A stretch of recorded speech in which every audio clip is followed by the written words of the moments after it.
وَلَئِن سَأَلْتَهُمْ لَيَقُولُنَّ إِنَّمَا كُنَّا نَخُوضُ وَنَلْعَبُ قُلْ أَبِاللَّهِ وَآيَاتِهِ وَرَسُولِهِ كُنتُمْ تَسْتَهْزِئُونَ. Warahmatullahi wabarakatuh. Bismillahirrahmanirrahim. Innal hamdalillah nahmaduhu wa nasta'inuhu wa nastaghfiruh wa na'udzu billahi min syururi anfusina wa min sayyiati a'malina. May yahdihillahu fala mudilla lahu wa may yudlil falan tajida lahu waliyyan mursyida. Asyhadu an la ilaha illallah wahdahu la syarika lahu wa asyhadu anna Muhammadan abduhu wa rasuluhu la nabiyya ba'dah. Allahumma salli ala Muhammad wa ala ali Muhammad kama sallaita ala Ibrahim wa ala Ibrahim wa barik ala Muhammad wa ala ali Muhammad kama barakta ala Ibrahim wa ala ali Ibrahim fil alamin innaka Hamidum Majid. Amma ba'du. Ma'asyiral muslimin rahimani wa rahimakumullah, usikum wa nafsi bi taqwallahi faqad faza man ittaqa. Ibu-ibu, bapak-bapak, adik-adik para jamaah rahimakumullah, sudah pengulangan berkali-kali bahwa orang yang syahadat tentang Allah itu wujubut ta'zim, wajib untuk mengagungkan Allah dan mengagungkan Rasulullah dan simbol-simbol agama yang lain. Tetapi ada makna yang berbeda-beda. Ketika orang sudah bersyahadat berarti mengagungkan Allah. Kalau Allah maknanya beribadah semata-mata kepada Allah saja. Nah, bentuk daripada peribadatan ini banyak sekali. Mengagungkan Rasulullah maksudnya wa na'buduhu bima syara'a, beribadah kepada Allah menurut yang disyariatkan dan dicontohkan oleh Nabi. Mengagungkan Al-Quran artinya memperdomani dalam hidup itu. Karena Al-Quran itu sebagai petunjuk bagi orang yang takwa. Orang mengerti benar tidak benar, jujur tidak jujur, boleh dan tidak, itu pedomannya di Quran. Bukan menurut akal pikirannya manusia atau menurut nafsunya manusia. Oleh karena itu di pagi hari ini yang dibahas judulnya adalah man hazala bi syai'in fihi dzikrullah awil Qur'an awil Rasul. Kelihatannya sepele ini Pak ya, tapi baliknya ke kita semuanya, saya dan kita semuanya. Apa maksudnya man hazala bi syai'in fihi dzikrullah ya? Awil Qur'an awil Rasul itu tadi. Orang yang bersendagurau, guyonan, tidak serius ya niatnya tapi yang disebut itu Allah, Quran dan Rasul. Kalau pakai bahasa 2021 yang populer, orang itu melecehkan dan mencemoohkan agama. Loh, itu orang lain Pak, bukan kita. Ya belum tentu. Makanya diberi penjelasan, keterangan di Quran dan di hadis. Ternyata 1400 tahun yang lalu ketika Rasulullah masih ada itu ada orang yang melecehkan agama itu. Bukan 2000 sekarang saja, 2021, 2020, 16 yang dulu pernah rame-rame. Nah begitu, karena keyakinan itu sudah masing-masing ya, tidak boleh kita saling menghina dari keyakinan orang itu. Maka di sini maksudnya man hazala billahi au bi ayatihi, siapa yang hazala ya, bersendagurau, bermain-main menyebut Allah, au bi ayatihi atau ayat-ayatnya Allah yang kauniyah awi syar'iyah. Ayatnya Allah itu kan ada dua Pak, kauni sama syar'i. Nah, yang sekarang ini dibahas itu yang syar'inya, Quran, hadisnya Allah, hadisnya Rasulullah ya. Tapi nanti bab 59 itu yang dibahas ayatnya Allah yang kauni, alam. Ada angin, ada badai, ada panas. Ini sudah musim panas kok tiba-tiba hujan Ya pagi-pagi hujan lalu jam 8 panas, nanti 12 itu tidak boleh dicemooh. Nah, itu tidak enak Pak, ya mungkin tidak enak, tapi Allah yang ngatur itu. Ayatnya Allah dua tadi sama-sama tidak boleh dicemooh. Bagaimana kalau khobariyah? Khobariyah boleh, kalau istihzaiyah tidak boleh. Apa khobariyah itu? Orang sekedar mengabarkan, waduh mas, rumah saya kena angin puting beliung, mohon maaf, naudzubillah min dzalik ya, gentengnya murat mahari tadi malam, makanya kebocoran semuanya. Kalau sifatnya itu khobariyah, mengabarkan, fahadza jaiz, boleh. Tapi kalau pakai ngeresuloh ya, atau mencemooh itu tadi. Nah sekarang saya tanya, misalkan orang itu mencemooh, enggak seneng, cari tukang angel-angel misalkan begitu, antri, tiba-tiba dipasang sore, gentengnya malam hari kena angin puting beliung. Nah sekarang saya tanya, kalau ada orang ngomong begitu, yang dicemooh itu siapa atau apa? Anginnya itu yang membuat siapa? Loh, nanti diurut ke sana Pak, tapi nanti masih lama itu ya. Bab 58 itu ya 1 tahun lagi mungkin ya. Oh iya, memang harus pelan-pelan Pak. Ya, nah, mudah-mudahan Allah memberi umur panjang kepada kita semuanya Pak ya, apalagi situasinya begini ya. Ya, memberi umur panjang, kemudian umur yang berkah, barokah ya, dipakai untuk ibadah kepada Allah. Jadi saya ulangi, man hazala billahi, siapa yang bersendakura dengan menyebut Allah, au ayatihi, atau ayatnya Allah, al-kauniyah awi syar'iyah, yang kauniyah maupun yang syar'i, au bi rasulihi, atau dengan rasulnya, fahuwa kafirun. Orang itu sudah divonis sama Quran menjadi vonis. Vonis kan bahasanya hakim. Divonis berapa Pak? Berapa tahun Pak?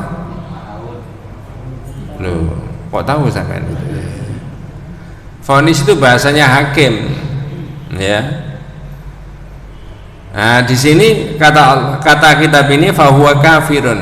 Orang itu dianggap sudah khuruj minal millah. Mengapa kok dianggap kafir? Ya. Kalau orang yang sudah beriman kepada Allah itu mengurangi kaifa yaskhar wa yustahza bi amrin yu'minu bihi. Bagaimana orang itu bisa mencemooh, merendahkan tentang sesuatu yang diimani? Wong Allah itu diimani kok direndahkan, dicemooh. Al-Quran itu diimani kok dicemooh. Nah itu fakaifa yaskhar wa yustahza bi amrin yu'minu bihi. Ya, orang itu bisa mencemooh dan merendahkan sesuatu yang dia imani tadi. Fal mu'min bi syai' la budda ayyu'azzimahu.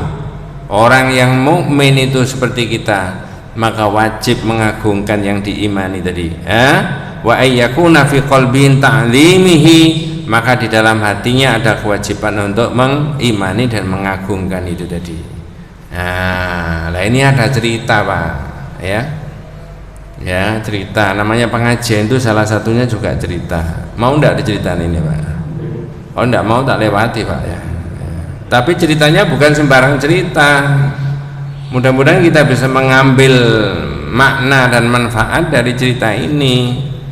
Hadisnya ini sahih, cerita dalam sebuah hadis sahih ya. Jadi yang cerita itu 4 orang. Siapa yang 4 orang itu? Ibnu Umar, Muhammad bin Ka'ab, Zaid bin Aslam, dan Qatadah. Hadits dakhala ba'dhum fi ba'din, saling melengkapi 4 orang itu ceritanya. Ibnu Umar, Muhammad bin Ka'ab, Zaid bin Aslam, dan Qatadah. Ini semuanya sahabatnya Rasulullah itu menceritakan kepada Nabi ya. Bagaimana ceritanya ya? Annahu qala rajulun fi ghazwati Tabuk. Ada orang ngomong. Lah ini orang ngomong ini loh. Perhatikan yang diomongkan itu orang itu apa? Ada 3 poin. Nah, 3 poin itu semuanya mengarah pada al-istihza bil ayati asy-syar'iyyah. Mencemoohkan ayat-ayat syariah. Kalau kita bahasa Surabayanya orang ini berarti apa Pak? Ini Surabaya masa anak ngomong lisan itu apa itu? Ya cangkem Pak. Orang itu celometan Pak. Ya. Nah itu loh. Ya. Qala rajulun fi ghazwati Tabuk, ada orang ngomong dalam perang Tabuk, ya. Orang itu ngomongnya apa? Satu, ma ra'aina mithla qura'ina haula'i arghabu butunan. Maknanya begini, saya itu belum pernah melihat ada orang yang lebih buncit perutnya. Jadi menuduh Rasulullah dan para sahabat buncit perutnya, mohon maaf ya, itu dianggap Rasulullah itu naudzubillah min dzalik, kalau dahar itu rakus.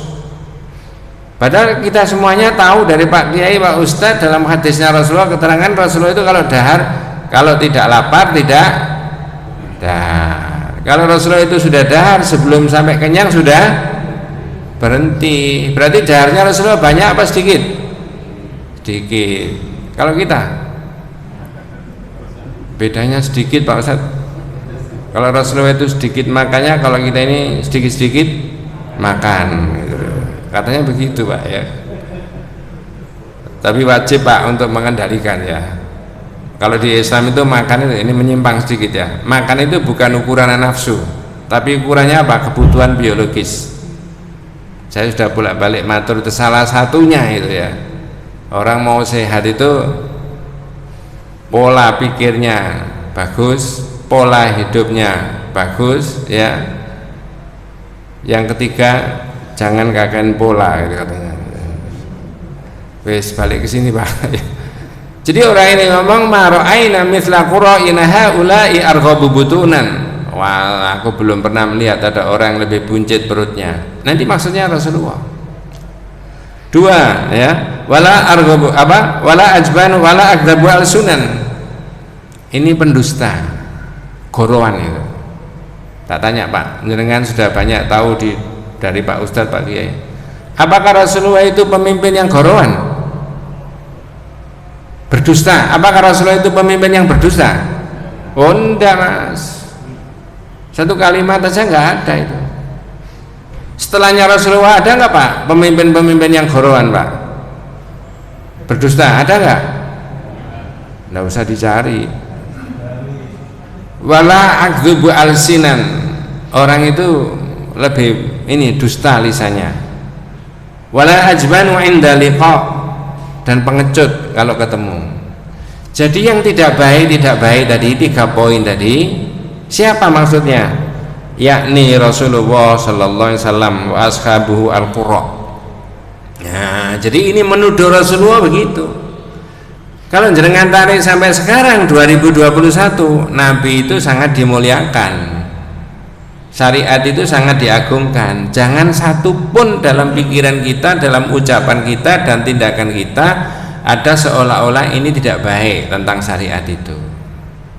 Mending, mohon maaf, mending kita mengatakan, walaupun ini juga tidak boleh, mending kita mengatakan bahwa iya sebenarnya ada, tapi saya kok belum bisa ya. Nah itu lebih baik daripada mencemoohkan seolah-olah syariatnya tidak ada. Saya beri contoh ya, ada keluarga saya sendiri yang mohon maaf belum pakai jilbab. Mudah-mudahan Allah memberikan hidayah itu ya. Jangan dianggap syariatnya nggak ada menutupi aurat itu, tapi mending mengatakan apa ya, sudah ada Pak nutup aurat itu, pakaian gitu itu kan pakaiannya kadrun apa kadrun Pak?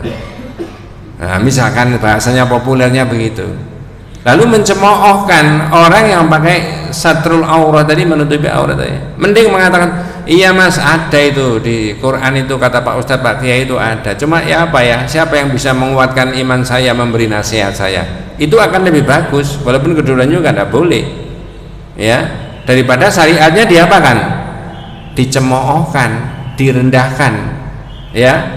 Nah, orang ini kelihatannya biasa ngomongnya, hanya ngomong biasa itu ya, buncit perutnya, kemudian pendusta, kemudian pengecut, yakni Rasulullah SAW wa ashabuhu al-qurra, yaitu Nabi dan para ahli baca Al-Quran yang sahabatnya Nabi. Nah, omongannya orang ini konangan sahabatnya Rasulullah yang namanya Auf bin Malik. Faqala Auf bin Malik, maka Auf bin Malik mengatakan kadzabta walakinnaka munafiq. Dusta Pak sampean, goro. Awas sampean tak adukan Rasulullah itu. Walakinnaka kadzabta, ya la akhbiranna Rasulullah, mau saya adukan Rasulullah. Jadi orang ini ngomong begitu, konangan sahabatnya Rasulullah namanya Auf bin Malik. Kemudian orang ini mengatakan kepada Auf bin Malik tadi, Auf bin Malik mengatakan kepada orang tadi, kadzabta walakinnaka munafiq. Sampean ini berdusta Pak, munafik. Nah, tak potong. Berarti ngomong begitu itu menurut sahabatnya Rasulullah yang namanya Auf bin Malik, orang ini orang apa? Halo? Lu tadi lo Pak yang saya omongkan. Munafik. Antara yang diimani dengan diucapkan apa? Beda. Maka kata Auf bin Malik munafik sampean. Awas tak adukan Rasulullah. Ya. Fadzahaba Auf ila Rasulillah sallallahu alaihi wasallam liyukhbirahu. Maka Auf bin Malik budal memberitahu kepada Rasulullah. Mengapa kau pakai budal ke sana Pak memberitahu sama Rasulullah? Karena saat itu belum ada apa? Lah kalau ada api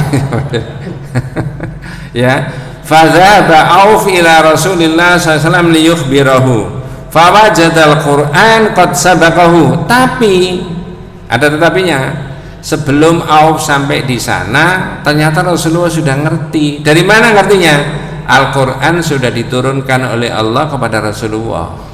Lebih cepat malaikat Jibril diperintah oleh Allah untuk menyampaikan ayat ada orang yang mengatakan begitu tadi yang disampaikan kepada Rasulullah daripada Auf bin Malik datang kemana? Rasul. Tak tanya jenengan, ayatnya surat apa, ayat berapa? Halo? Oh belum pernah diterangkan ya?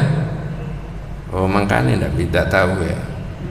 Ya, surat At-Taubah ayat 65 dan 66. Jadi jenengan kalau membaca surat At-Taubah ayat 65 dan 66 itu bisa mengerti bahwa oh ini kaitannya dengan orang yang melecehkan agama. Saya ulangi, kalau jenengan membaca At-Taubah ayat 65 dan 66 berarti panjenengan memahami bahwa oh ini kaitannya dengan orang yang melecehkan agama. Saya teruskan, ayatnya dibaca nanti aja ya. Ketika Auf menyampaikan kepada Rasulullah tetapi Auf bin Malik belum sampai ke Rasulullah, Rasulullah sudah ngerti karena malaikat Jibril diperintahkan oleh Allah lewat arsy-Nya sana supaya mengirimkan ayat ini kepada Nabi Muhammad, bagaimana hukumnya orang yang melecehkan agama itu tadi. Jadi lesannya orang ini ngomong karena nabinya masih ada, sahabat-sahabat masih ada, langsung arsy-Nya Allah itu goncang.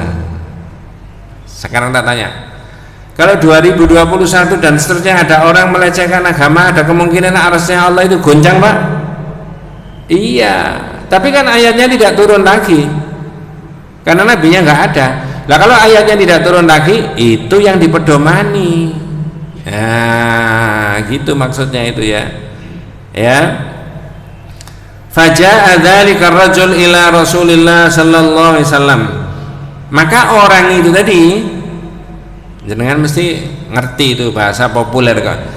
Ketika Auf ini budal memberitahu Rasulullah, orang ini nututi Pak. Faja'a dzalika ar-rajul ila Rasulillah sallallahu alaihi wasallam.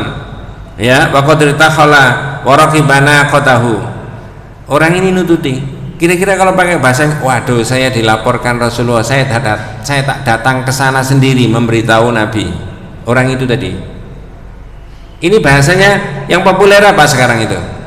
Dia mau datang ke sana, mau menjelaskan sendiri kepada Rasulullah. Bahasa populernya apa sekarang? Halo? Oh kita ya. Sudah tidak banyak mengikuti. Klarifikasi, pinjam bahasanya orang lain ya, klarifikasi, mau menjelaskan karena dia merasa dilaporkan oleh Auf bin Malik tadi. Kata Auf bin Malik tadi orang ini munafik tadi, tapi dia merasa tahu dilaporkan Rasulullah, klarifikasi ke sana. tapi Rasulullah sudah naik unta budal. Ini cerita di hadis, tapi jenengan bisa tarik ke 2021 ini. Modusnya sudah beda, tapi esensinya bisa sama. Membuat meme misalkan begitu ya sekarang ini, membuat tulisan, ucapan yang pendek-pendek macam-macam, bisa berbeda-beda, hukumnya sama. Nah, kalau dia mukmin muslim, ketika Rasulullah sudah naik di onta tadi, orang ini ngomongnya begini ketika ketemu sama Rasulullah. Jadi kita bisa mungkin bayangkan Rasulullah di atas onta, naik onta, orang itu di bawahnya. Nggak begitu kira-kira ya. Apa omongannya orang itu? Ya Rasulullah, innama kunna nakhudhu wa natahaddatsu haditsa rabbi naqta'u biha ana at-tariq. Nabi, kami cuma bersenda gurau, bermain-main, mengisi waktu saja dalam perjalanan, ngobrol dalam perjalanan. Tetapi dia bermaksud bermain-main, ngobrol, ngisi waktu, yang diomongkan itu apa? Bukan pekerjaan, bukan keluarga, bukan kesehatan, bukan pendidikan, bukan masa depan anak-anaknya, bukan persiapan akhirat, tapi yang diomongkan melecehkan siapa tadi Pak? Bahasanya 3 itu tadi. Maka dia klarifikasinya begitu. Ya Rasulullah, innama kunna nakhudhu wa natahaddatsu haditsa rabbi naqta'u biha ana at-tariq. Nabi, kami cuma bersenda gurau, bermain-main, mengisi waktu dalam perjalanan, tidak serius ya. Nah, kemudian Ibnu Umar, salah seorang sahabatnya Rasulullah, tahu orang itu. Jadi kan Ibnu Umar yang cerita Pak ya di hadis tadi ya, Abdullah bin Umar, putranya Umar bin Khattab ya. Apa kata Ibnu Umar? Ka'anni anzuru ilaihi, saya tahu orang itu ya. Ka'anni anzuru ilaihi muta'alliqan binis'ati naqati Rasulillah wa innal hijaratan tankubu rijlaihi. Saya tahu orang itu loh narik tali untanya Rasulullah, kata Ibnu Umar. Wa innal hijaratan tankubu rijlaihi, kakinya itu kesandung-sandung batu. Jadi tangannya itu meraih-raih tali untanya Rasulullah. Unta kan ada talinya Pak ya. Ya ada talinya untanya Rasulullah tadi, lalu kakinya kesandung batu sambil mengatakan 2 kalimat terpenting. Nah ini nanti jenengan buka surat apa tadi Pak? At-Taubah ayat berapa tadi? Berarti jenengan mendengarkan itu. Saya cuma ngecek tok kok ya. Jadi, ya, ada 2 kata-kata, 2 kalimat yang didengarkan oleh Ibnu Umar ya. Ya Rasulullah ya, innama kunna nakhudhu wa nal'ab. 2 kalimat ini Bu. Ya Rasulullah, innama kunna nakhudhu wa nal'ab, kami cuma bersenda gurau dan bermain-main. 2 kalimat ini yang keluar dari lisannya orang tadi. Jadi Rasulullah naik unta, talinya ditarik-tarik sama orang itu. Wa innal hijarata tankubu rijlaihi, kakinya itu kesandung-sandung batu. Kata Ibnu Umar sambil ngomong, ya Rasulullah, ini 2 kalimat yang diulang-ulangi. Innama kunna nakhudhu wa nal'ab, innama kunna nakhudhu wa nal'ab, kami cuma bersenda gurau dan bermain-main. Langsung di atas unta itu dijawab oleh Rasulullah pakai surat At-Taubah ayat 65 dan 60 berapa tadi Pak? 6. Apa terjemahannya surat At-Taubah ayat 65 66? Nah, nanti ada 2 kalimat ini Pak yang diomongkan orang tadi oleh Allah, diabadikan di dalam Al-Qur'an. Nah begitu ya. Monggo, ada terjemahnya. Dan jika kamu tanyakan kepada mereka, jenengan kalau baca ayat ini, jika kamu tanyakan kepada mereka, wala in sa'altahum, itu bisa mengerti ini cerita ketika perang Tabuk, ada orang melecehkan agama, lalu orang itu oleh Auf bin Malik dianggap sebagai orang munafik, dia nggak terima klarifikasi ke Rasulullah. Malah Allah menurunkan ayat ini. Jika kamu tanya kepada mereka, apa jawabannya Pak?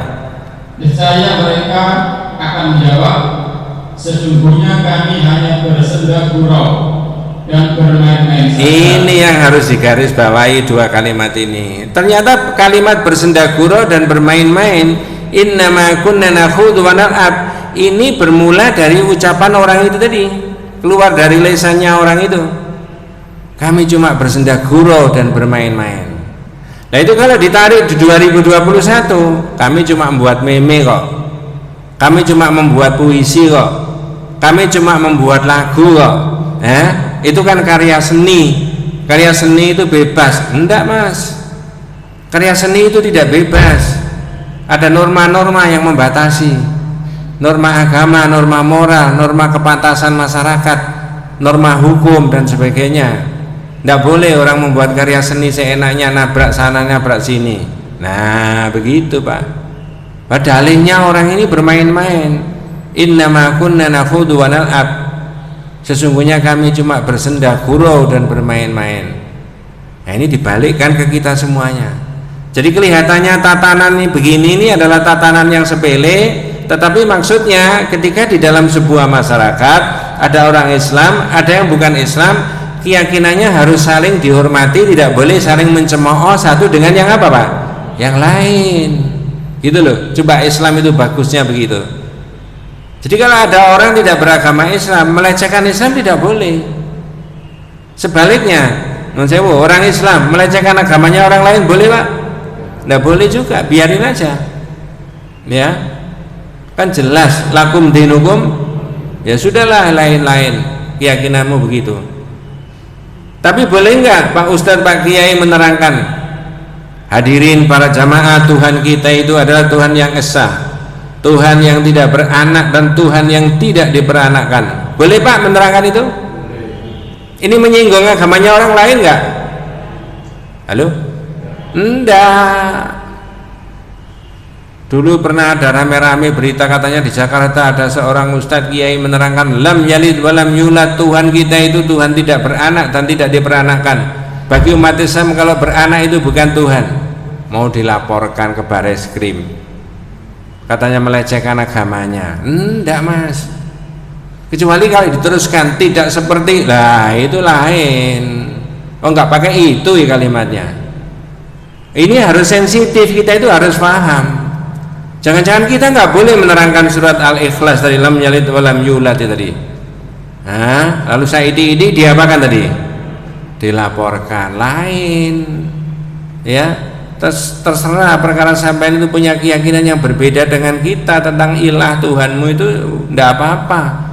Digambarkan dalam bentuk ini, bentuk itu, dimodifikasi dalam bentuk ini, dirubah lagi di daerah sana beda lagi, di negara sana kok kemudian gambarnya beda, dan itu urusannya sampean.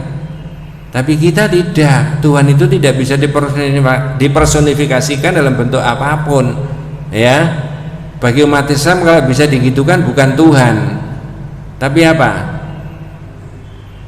Jangan dibalik pak, hantu ya begitu ya.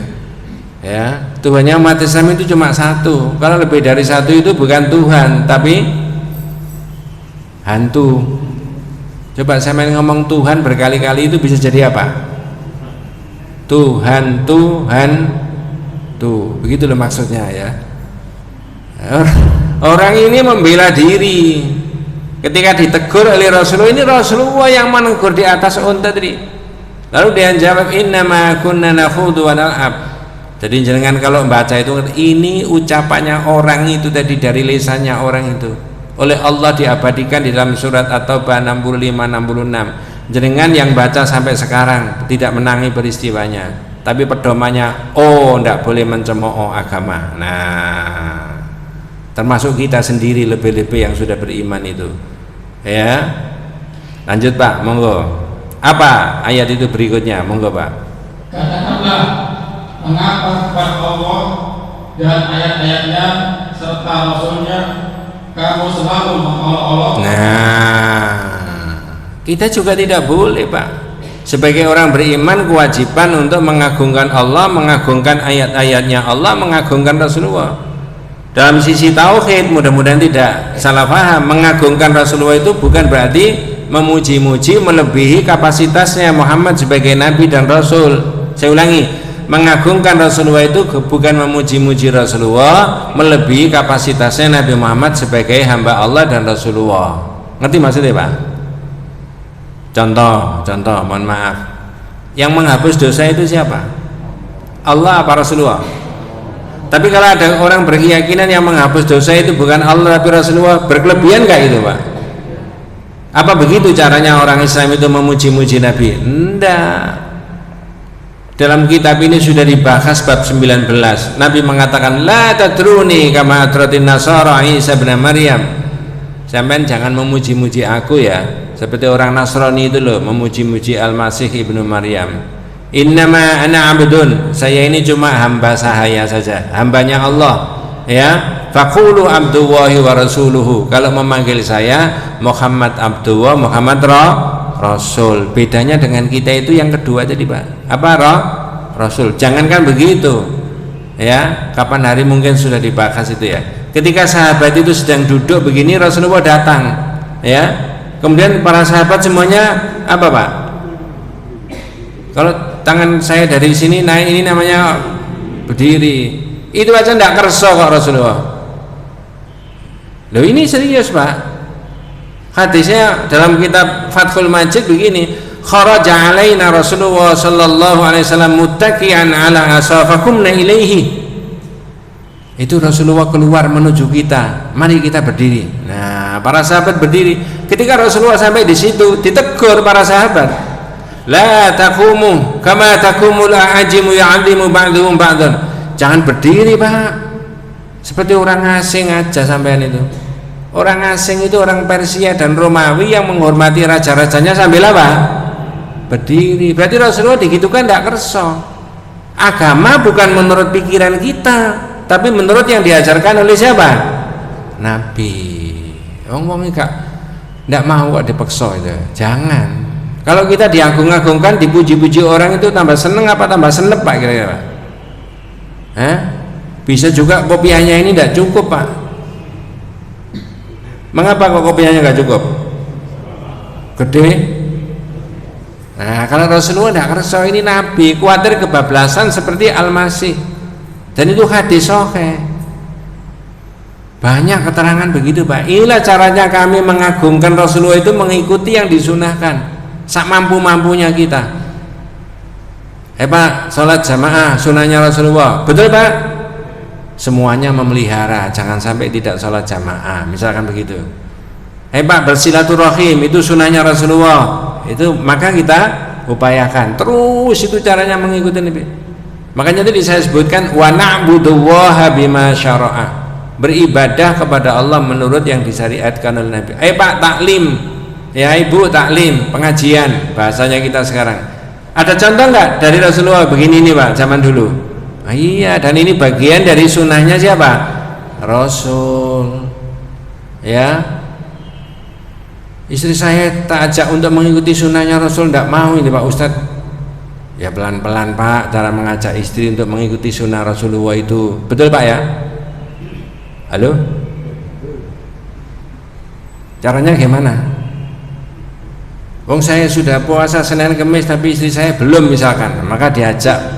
Padahal puasa Senin itu sunnahnya Rasulullah enggak? Sampean jangan berpikir yang aneh-aneh Pak. Sunnah Rasulullah itu mengajak istri tadi itu Pak. Begitu. Jadi mengagungkan Rasulullah itu tadi. Qul abillahi wa ayatihi wa rasulihi kuntum tastaziun. Ngapain kamu tentang Allah, tentang ayatnya Allah itu kamu bersenda gurau tentang Rasulullah? Nah, baru orang ini statusnya ditingkatkan sama ayat tadi. Kalau tadi kata Auf bin Malik, orang ini disebut sebagai orang apa Pak? Coba dengarkan berikutnya ya. Tidak perlu kamu meminta maaf. La ta'tadiru, tidak perlu kamu minta maaf. Lanjut. Karena kamu telah kafir setelah beriman. Waduh, ditingkatkan nggak Pak? Kata Auf bin Malik tadi orang itu disebut apa? Munafik. Tapi kata ayat ini kafir. Ya tidak sama dengan ini naik banding Pak. Tapi ternyata pengadilan yang lebih tinggi divonis lebih berat lagi. Kalau munafik masih mending, masih ada kekuatan-kekuatannya iman. Tapi kalau kafir mengingkari ayat itu tadi. Wong Rasulullah yang sudah diimani kok diingkari, ayatnya kok diingkari. Tidak ta'zim, tidak mengagungkan. La ta'tadiru qad kafartum ba'da imanikum. Tidak usah kamu minta maaf, kamu telah menjadi kafir setelah kamu apa? Beriman. Tapi masih Allah Subhanahu wa taala masih memberi kesempatan. Monggo Pak berikutnya. jika kami memaafkan sebagian dari kamu Nggih. karena telah tobat, niscaya kami akan mengazab golongan yang lain karena sesungguhnya mereka adalah orang-orang yang selalu berbuat dosa. Jadi tauhid itu variasinya, maknanya macam-macam. Lafalnya cuma pendek diucapkan la ilaha illallah Muhammad Rasulullah, tapi uraiannya panjang sekali. Kalau sudah syahadat tentang Allah dan syahadat tentang Rasulullah, maka dalam bab ini pantangan bagi dia itu melecehkan Allah, melecehkan Rasulullah, dan melecehkan ayat-ayatnya yang banyak itu tadi, baik yang kauniyah maupun yang syar'iyah. Yang sekarang ini yang dibahas yang syar'i, yang kauniyah menunggu 1 tahun yang akan datang. Wah, iya kalau masih hidup lah. Makanya berdoa sama Allah mudah-mudahan diberi umur apa Pak? Panjang. Cukup Pak nggih? Ada yang dibahas Pak? Nggih.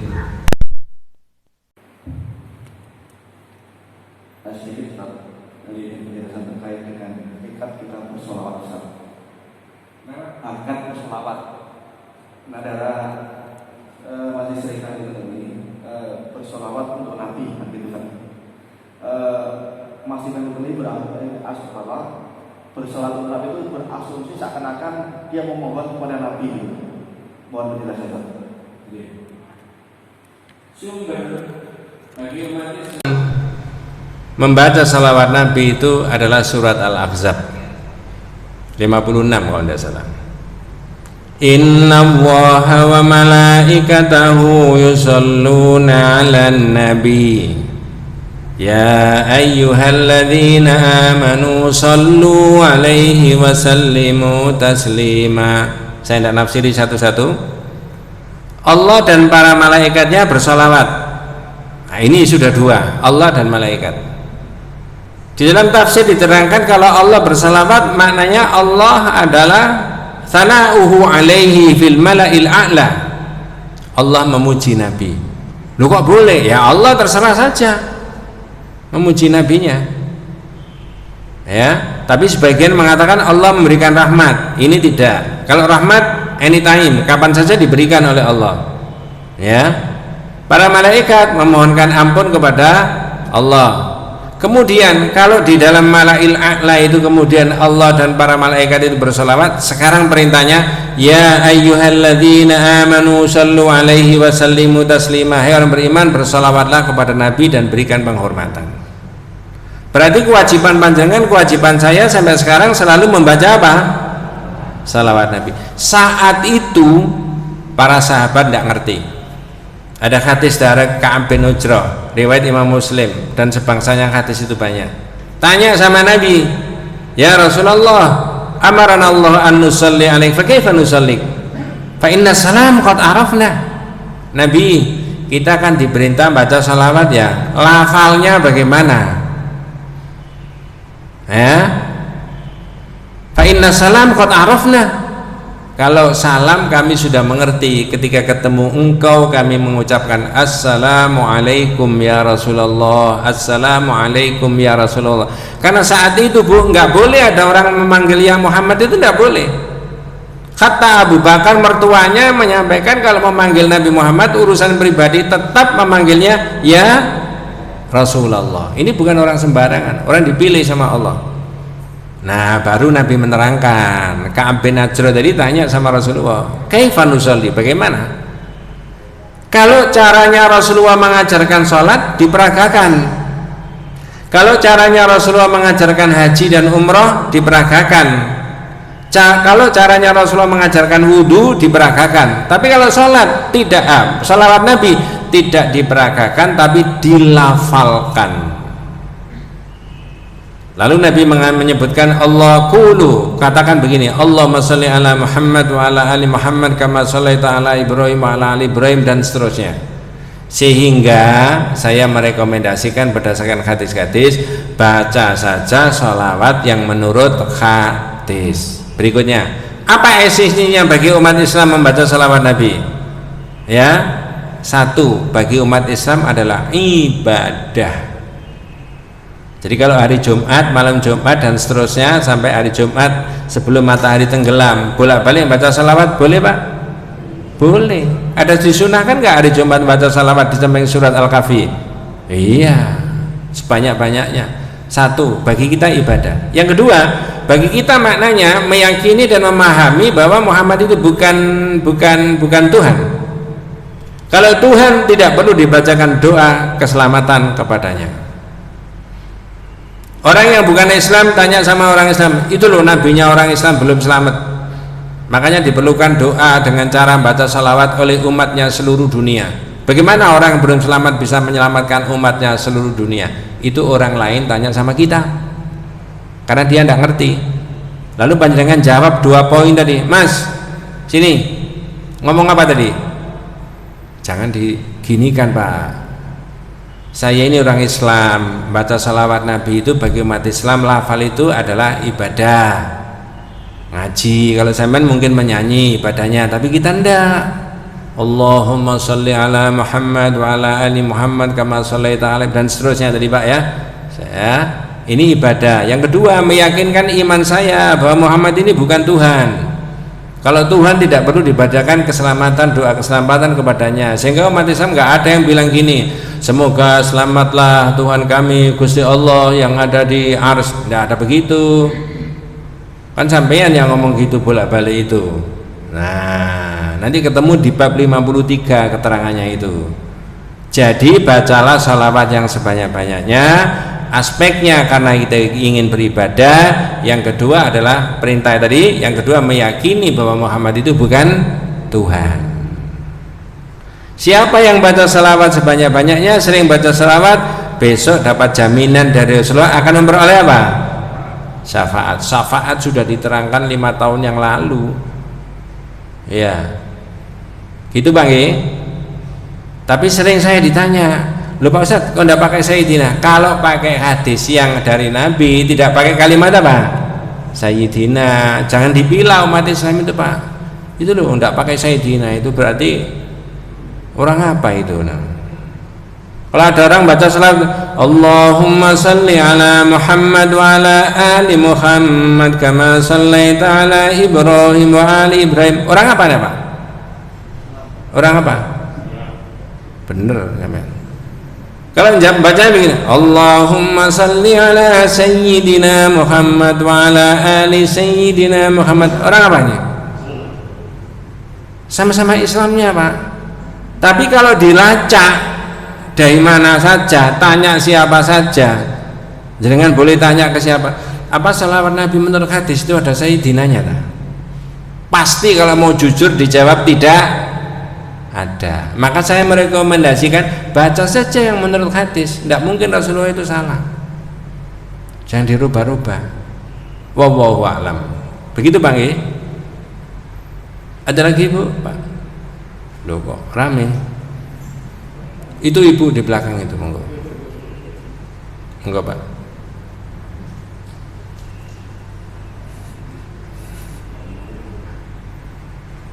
Nggih.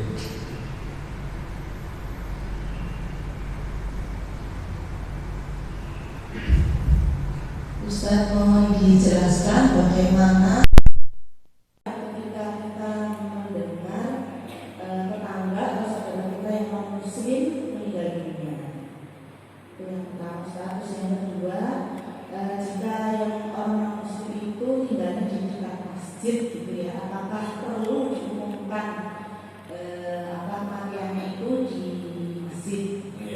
Terus yang ketiga, tentang pemakaian almarhumah kepada almarhum atau almarhumah pada orang muslim itu bagaimana? Terima kasih. Inna lillahi wa inna ilaihi raji'un itu bukan disematkan ketika ada orang meninggal saja. Ya. Apa sih maknanya inna lillahi wa inna ilaihi raji'un? Sesungguhnya kita ini miliknya dan sesungguhnya kita ini akan kembali kepada siapa? Kesadaran bahwa kita ini miliknya Allah dan kita ini akan kembali kepada Allah jangan ketika ada orang meninggal saja. Oh, ketika pas ekonominya baik, sehatnya baik, jabatannya di atas semuanya, jangan lupa bahwa kita ini miliknya siapa Pak? Dan besok kita akan apa? Nah, kalau begitu aman kita, Pak. Tapi di masyarakat sudah kadung mendarah daging ketika ada pagi-pagi pas pray begini, Assalamualaikum warahmatullahi wabarakatuh. Kalimat berikutnya, bagaimana dengan ketika ada orang yang bukan muslim? Kalau kita membaca dalam arti memahami makna itu tadi, bahwa sesungguhnya kita miliknya Allah, tidak ada kandungannya doa kepada yang wafat, boleh, tidak apa-apa. Meninggal, Pak, siapa? Itu loh, Pak Franciscus Paimin. Menyadarkan kita semuanya bahwa kita itu ya. Nah, kemudian diumumkan, saya rasa tidak apa-apa, karena tidak ada unsur itu tadi. Baru pertanyaan yang ketiga itu tadi, bagaimana dengan almarhum? Kalimat almarhum itu dari kalimat rahimah yarham. Satu-satunya yang memiliki kandungan rahmat yang luar biasa itu Allah, maka nama Allah itu Ar-Rahim. Saya ulangi, kalimat almarhum itu isim maf'ul dalam bahasa Arab, maksudnya mudah-mudahan diberi rahmat. Itulah almarhum. Ya, itu dari kalimat rahimah yarham. Ar-Rahim itu satu-satunya yang memiliki rahmat itu Allah.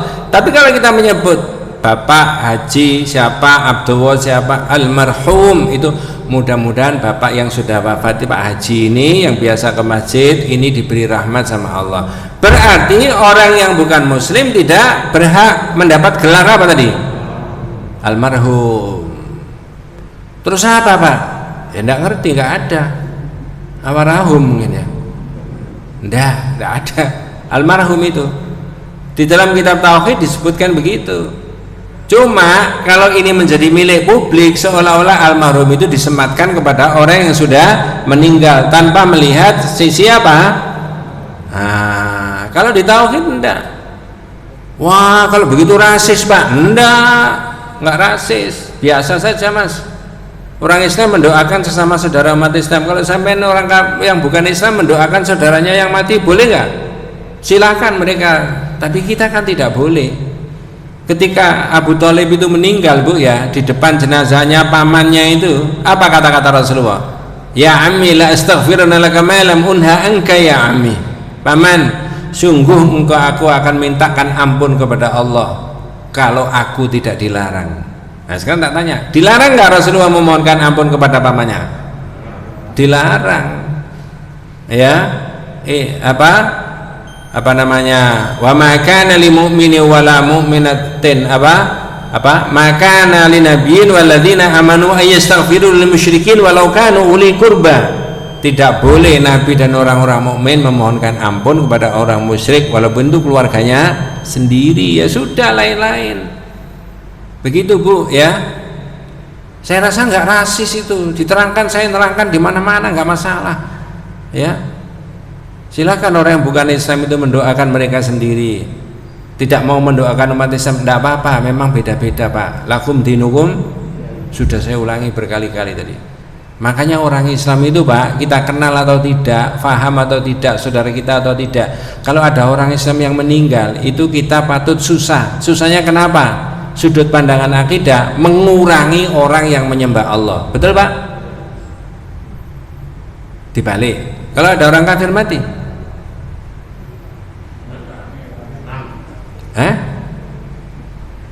mengurangi orang yang maksiat syirik kepada Allah.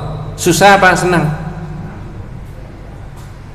Ya, kata kitab tauhid tidak boleh menunjukkan susahnya. Wallahu a'lam. Gitu, Bang, ya? Masih ada? Oh, ini rada serius ini, Pak, ya.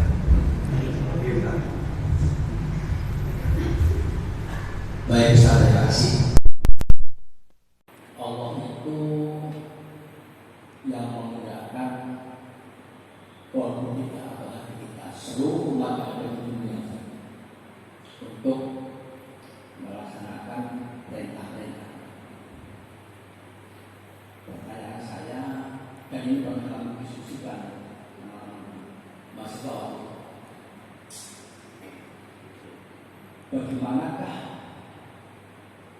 teman-teman kita yang ada di Papua, di Kupang, dan di Bali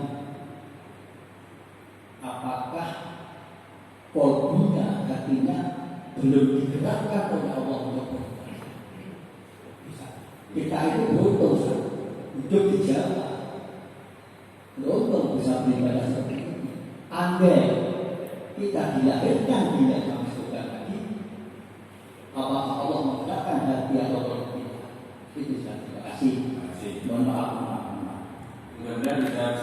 Tapi ketika dijawab panjang bisa. Misalkan ini ada siswa satu kelas jumlahnya 40 orang. Misalkan sekarang nggak ada siswa 40 orang itu, taruhlah 40 aja. Mas, ulangan. Ya Pak, saya beri ini 40 lembar soalnya ini ya, dan 40 lembar kertas jawabannya. Tolong dijawab di atas kertas ini saja, tidak boleh pakai kertas yang lain, kata Pak Guru atau kata Pak dosen tadi. Ketika kertas itu dibagi semuanya 40, oke, semuanya sudah terima, sudah Pak Guru, sudah Pak, makasih, kerjakan di situ ya. Oke, begitu selesai mengerjakan 1 jam berikutnya kumpulkan. Ternyata ada 2 yang tidak mengerjakan di atas kertas itu. Loh Mas, mana kertasmu yang diberi tadi? Itu Pak, tak coret-coret buat ngarang lagu. Loh, kira-kira 2 siswa tadi atau mahasiswa diterima nggak hasil pekerjaannya tadi Pak? Diterima nggak sama Pak gurunya? Kamu kan sudah saya beritahu, kerjakan di atas kertas ini. Loh, kertas saya kan lebih bagus Pak. Itu kan menurut kamu. Mengapa saya cerita begitu? Besok di akhirat itu orang digitukan sama Allah. Dari mana kita bisa mengetahui? Tidak ada orang di dunia itu yang tidak diberikan oleh Allah potensi untuk mengetahui dan iman kepada Allah. Ketika anak cucu Adam, anaknya siapa saja itu dilahirkan di dunia, maka dia ada bintik keimanan kepada Allah. Tinggal ini berkembang apa enggak. Tak kasih contoh, bapaknya bukan Islam, ibunya bukan Islam, kental dengan tradisi yang bukan Islam. Begitu lahir diadopsi di masjid atau di pondok pesantren, jadi muslim enggak? Dari mana keimanannya? Tumbuh kembangnya iman dari mana? Kalau tidak ada bintik keimanannya nggak mungkin berkembang. Jadi sudut pandangan memang Allah yang menggerakkan, tapi kemudian jangan lupa manusia itu sudah diberi potensi bintik iman, tinggal berkembang dan tidaknya. Satu. Yang kedua, ketika sudah tumbuh dewasa, jadi siswa, jadi mahasiswa, jadi manusia, itu ada akal, ada pikiran. Agama sudah dibuka semuanya. Kenapa kamu tidak mau mencari tahu? Sehingga ada kisah-kisah dan kasus ketika orang membuka agama sana, agama sini, kitab sana, kitab sini, kemudian orang itu bisa berbalik dari agama mereka menjadi Islam. Ini kan dia mengoptimalkan daripada potensinya itu. Apakah teman-teman yang di sana itu kemudian sudah mengoptimalkan potensinya? Ya, kalau panjenengan dan saya ini orang yang beriman, lalu mungkin diberi penjelasan tentang kitab-kitab yang bukan mukmin, iman kita sudah kuat, silakan, tidak apa-apa. Tapi mereka juga akan diberi tentang kebagusan agama Islam. Mereka itu kental dengan orang bukan Islam, tapi diberi tentang pengetahuan tentang Islam. Bisa juga mereka akan berubah, karena Islam itu sudah didesain sama Allah agama fitrah, cocok dengan desainnya fitrahnya manusia. Ya, akal yang sehat, pikiran yang jernih, mencuri juga tidak boleh, berzina juga tidak boleh, judi juga tidak boleh, makan yang tidak baik juga tidak boleh. Dan itu semuanya Islam. Memang yang menggerakkan Allah, tapi apakah manusianya itu loh sudah mengembangkan potensinya enggak? Supaya besok di akhirat itu tidak ada komplain, Tuhan saya nggak mau dimasukkan neraka. Loh, ngapain? Loh, saya kan dilahirkan di sana, lingkungan saya. Nah, misalkan begitu ya. Beda dengan yang dekat Raudhatul Jannah itu sudah sangat santri semuanya. Lah saya kan di sana jauh dari itu, tidak ada. Allah bilang, kamu dulu sudah saya beri begitu lahir. Semua yang menghilangkan itu lingkunganmu, orang tuamu. Ketika kamu dewasa, ngapain kamu tidak mau mencari tahu? Wallahu a'lam. Nanti bisa dibahas berikutnya. Kita tutup dengan doa kafaratul majlis. Subhanakallahumma bihamdika asyhadu an la ilaha illa anta astaghfiruka wa atubu ilaik. Assalamualaikum warahmatullahi wabarakatuh.